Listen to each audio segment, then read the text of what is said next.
Hi friends, welcome to Telugu defence news.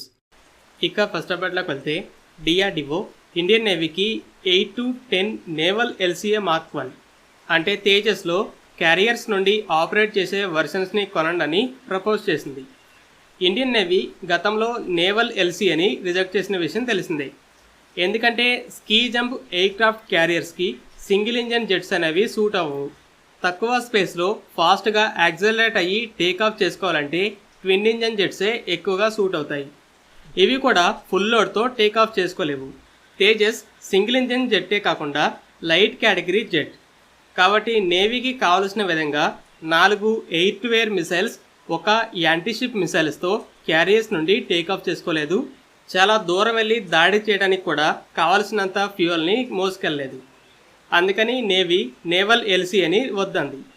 DRDO naval LCA పర్ఫార్మెన్స్ని నేవీకి చూపించడం కోసం NP1, NP2, NP5 పేర్లతో 3 ప్రోటోటైప్స్ని మ్యానుఫ్యాక్చర్ చేసి ట్రయల్స్ని జరిపింది. ఈ క్యారియర్ నుండి టేకాఫ్ చేసుకోవడానికి కావాల్సిన కొన్ని టెక్నాలజీస్ని ఆల్రెడీ చెక్ చేసుకొని వాటిని టెడ్బిఎఫ్ జెట్లో వాడబోతుంది. అయితే 8 నుండి 10 జెట్స్ని కొంటే క్యారియర్ ఆపరేషన్స్కి సూట్ అవుతాయని ఇప్పుడు మరలా ఆఫర్ చేస్తుంది. అయితే తేజస్ జెట్స్ ఎయిర్ డిఫెన్స్గా అంటే క్యారియర్ బ్యాటిల్ గ్రూప్ని శత్రువుల జెట్స్ అటాక్ చేయకుండా ఆపగలవు. అలాగే నేవీ కూడా HAL క్యాట్స్ ప్రోగ్రామ్ని కావాలంటుంది.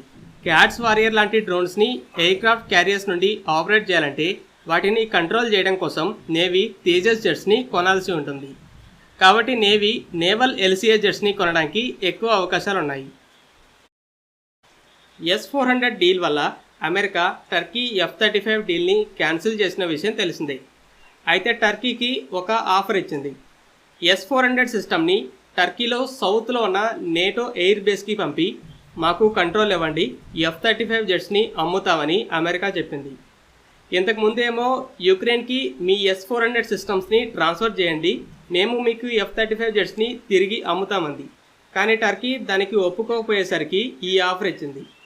అమెరికా F-35 డీల్ని ఎందుకు క్యాన్సిల్ చేసిందంటే అమెరికా మీ ఎయిర్ డిఫెన్స్ సిస్టమ్స్ మా F-35ని అసలు పసిగట్టలేవని చెప్తే రష్యా S-400 సిస్టమ్ మీ F-35ని కోల్చగలదని చెప్తుంది. ఈ రెండు దేశాలు ఇలా ఎన్నో ముఖ్యమైన వెపన్స్ విషయంలో ఇలా చెప్పుకుంటూ ఒకరినొకరు యుద్ధానికి దిగకుండా ఆపుకుంటాయి. అమెరికా తమ F-22 రాప్టర్ F-35 జెట్స్ ప్రపంచంలోనే బెస్ట్ అని చెప్తే రష్యా కూడా S-400 best air defence system అని చెప్తుంది. అయితే టర్కీ F-35 డీల్ని ముందే సైన్ చేసినా కూడా రష్యా S-400 సిస్టమ్ని అమ్మింది. కానీ S-400 డీల్ని సైన్ చేసిన వెంటనే అమెరికా F-35 డీల్ని క్యాన్సిల్ చేసింది. అమెరికా అనుమానం ఏంటంటే డైరెక్ట్గా యుద్ధం జరగకుండా S-400 సిస్టమ్ ఉన్న జోన్లో F-35 తిరిగితే S-400 F-35 స్టెల్త్ ఎలా ఉందని ఇంటెలిజెన్స్ని గ్యాదర్ చేస్తుంది. ఆ డేటాని టర్కీ రష్యాకి షేర్ చేస్తుందేమోనని అనుకుంది. అయితే ఇప్పుడు S-400 అమెరికా కంట్రోల్లో ఉంటే అలా డేటాని షేర్ చేయడం కుదరదు. టర్కీ ఇంతకుముందు 100 F-35 జెట్ డీల్ని సైన్ చేసింది. ఇంత పెద్ద సంఖ్యలో కొనే కస్టమర్ని వదులుకోవడం అమెరికాకి ఇష్టం లేదు. అయితే ఈ ఆఫర్ F-35 జెట్స్ని అమ్మడానికే కాదు, S-400 సిస్టమ్ అమెరికన్ మిలిటరీ కంట్రోల్లోకి వస్తే అమెరికా S-400 సిస్టమ్ పనితీరు ఎలా ఉందని స్టడీ చేస్తుంది. కొన్ని టెక్నాలజీస్ని రివర్స్ ఇంజనీరింగ్ కూడా చేయొచ్చు. ఇది అమెరికా మాస్టర్ ప్లాన్. F-35 డీల్తో పాటు S-400 టెక్నాలజీకి కూడా యాక్సెస్ దొరుకుతుంది. మరి రష్యా దీనికి ఏమంటుందో తెలియదు, కానీ అమెరికా టర్కీలు అయితే దీని గురించి చర్చలు జరుపుతున్నాయి.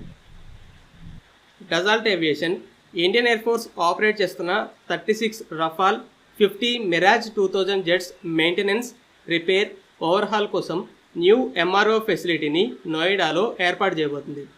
ఇండియన్ నేవీ కొనబోతున్న రఫాల్ M జెట్స్తో పాటు ఫ్రాన్స్, UKలకి ఆల్రెడీ లింక్లు ఉన్నాయి కాబట్టి UK నుండి కొన్న జాగ్వార్ ఫైటర్ బాంబర్స్కి కూడా ఈ MRO ఫెసిలిటీ యూజ్ అవుతుందని చెప్తున్నారు. ఫ్రెండ్స్, ఈ వీడియో మీకు నచ్చినట్లయితే లైక్ చేయండి. అలాగే మరిన్ని ఇంపార్టెంట్ డిఫెన్స్ అప్డేట్స్ కోసం మన ఛానల్ని సబ్స్క్రైబ్ చేసుకోండి.